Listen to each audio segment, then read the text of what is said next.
Time job. Police department అయినా medical department 24/7 job ఇది. కానీ వాళ్ళకి కూడా రెస్ట్ ఉండాలి, ఆర్సీ కూడా సీరియస్ ఉండాలి. అర్థం చేశారే లేదు. ఈ పోలీస్ స్టేషన్ చూసారా ఆలోచించండి ఒకసారి.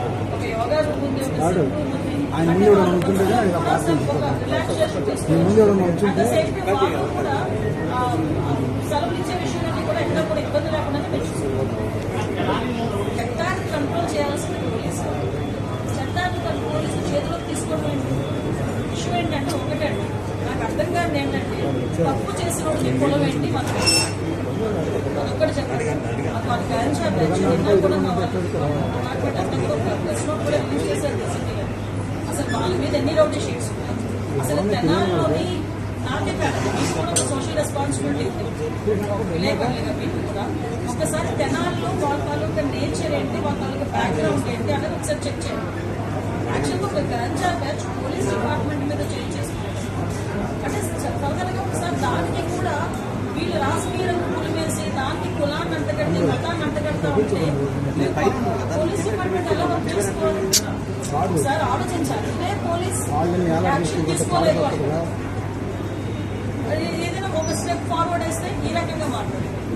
అంటే నేనేమంటానంటే కొంతమంది మన డిపార్ట్మెంట్ చేసుకునేవాళ్ళు అలాగే అమాయకులు ఎవరిని కూడా మీరు పెడతాం. నేను ఒకటే మాట్లాడుతానంటే ఎక్స్సీఎం ఈయన జగన్మోహన్ రెడ్డి ఏదైనా మాట్లాడతారు, వీళ్ళు ఏదో పెడుతున్నారు, రేపు కూడా వస్తారు అంటారు.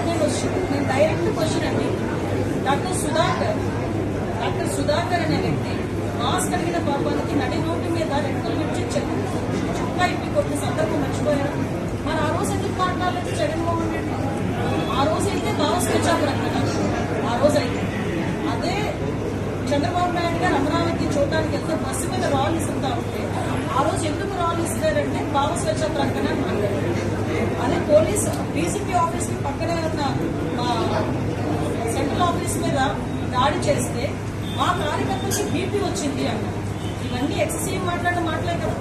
ఈరోజు అదే వరప్రసాద్ అని మన రాజమండ్రిలో వరప్రసాద్ అని ఇసుక మాఫియా గురించి మాట్లాడితే పోలీస్ స్టేషన్ లో కూర్చుని శిరోమండనం చేస్తే మరి ఆ రోజు ఎందుకు మాట్లాడలేదు? దళిత నాయకులు ఆ రోజు దళితులు ఎందుకు శిరోమండనం చేశారు అని చెప్పి ఆ రోజు ఎందుకు మాట్లాడలేదు? ఆ రోజు ఎందుకు వరప్రసాద్ ఇంటికి వెళ్ళి పలకరించలేదు? ఆ రోజు ఎందుకు డాక్టర్ సుధాకర్ ఇంటికి వెళ్ళి పలకరించలేదు? ఆ రోజు ఎందుకు ప్రవీణ్ ఇంటికి వెళ్ళి పలకరించలేదు? అంటే పులివెంద నాగమ్మ అనే అమ్మాయిని చాలా టోటల్గా హత్య చేస్తే మేము వెళ్తే మా మీద అట్రాసిటీ కేసులు పెట్టారు. మరి పులివెంద నియోజకవర్గంలో నాగమ్మ ఇంటికి ఎందుకు ఆ రోజు జగన్మోహన్ రెడ్డి వెళ్ళారు? ఈ రోజు రాజకీయ లబ్ధి గురించి కులాలని మతాలని రెచ్చగొట్టడానికి మాత్రమే ఈరోజు తప్పు చేసిన వాడి ఇంటికి అదేవిధంగా గాంజాయి బ్యాచ్ వాళ్ళ ఇంటికి వెళ్తున్నాడంటే అతని బ్యాక్గ్రౌండ్ ఏంటో మనం కూడా ఆలోచించుకోవాలి. ప్రజలు కూడా ఎందుకంటే మాట్లాడుతున్నాను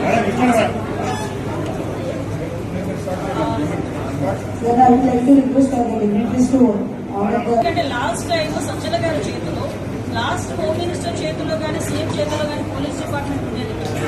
సజ్జల గారి చేతిలో ఆ రోజు పరదాలు కట్టుకొని మా టీడీపీ వాళ్ళందరినీ కూడా హౌస్ అరెస్ట్ చేసుకుని ఆ రోజు దాడి తప్పిన పోలీస్ డిపార్ట్మెంట్ ని ఈ సంవత్సరం కాలంగా మా డీసీపీ గారు, మా సిపిలు, మా ఎస్పీలు ఆఖరికి హోమ్ గార్డ్ వరకు కూడా అక్కడ స్థాయి నుంచి ఈ స్థాయి వరకు కూడా అందరూ వ్యవస్థని ఈరోజు కంట్రోల్ తెచ్చుకొని లాడ్ సక్రమంగా చేసుకుంటారు.